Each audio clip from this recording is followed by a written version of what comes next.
Hey, good afternoon friends. Welcome to another session of Manni Talks.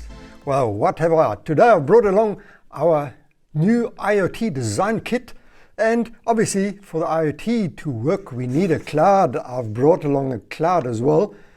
We'll take this into operation, dump a lot of data into the cloud, and then eventually read this data out of the cloud.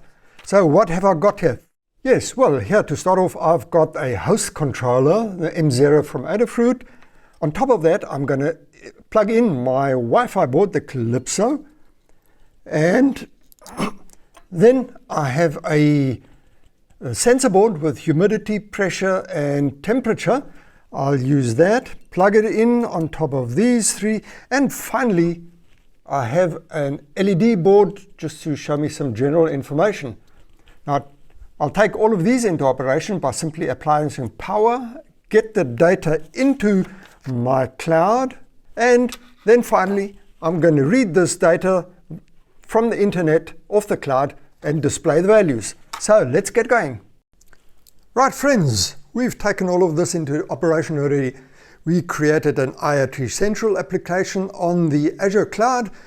We created the certificates and the device configuration which we need for the ID, the passwords, the security and authentication to make sure that our data is secure and protected.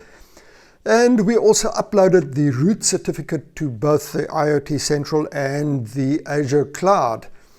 Right, we've done all of this configuration on both devices, and check the link below how to go about this. Friends, our system is running. We're sending data into our cloud, and with a good browser, you can actually display and look at the values. What have we got here already? On our left-hand display here, we have the average values of pressure, humidity, and temperature, and the real-time digital values of the same. We also have the accelerometer, which we have running in the background. Yes, and... Hey, Manni, can I see the values on the device as well? Bodo, yes, certainly. Just have a look here. These values on our module are the accelerometer, temperature and pressure locally on our module. But that gives me a good idea. That should be some modification of the values. Give us a few seconds, be right back.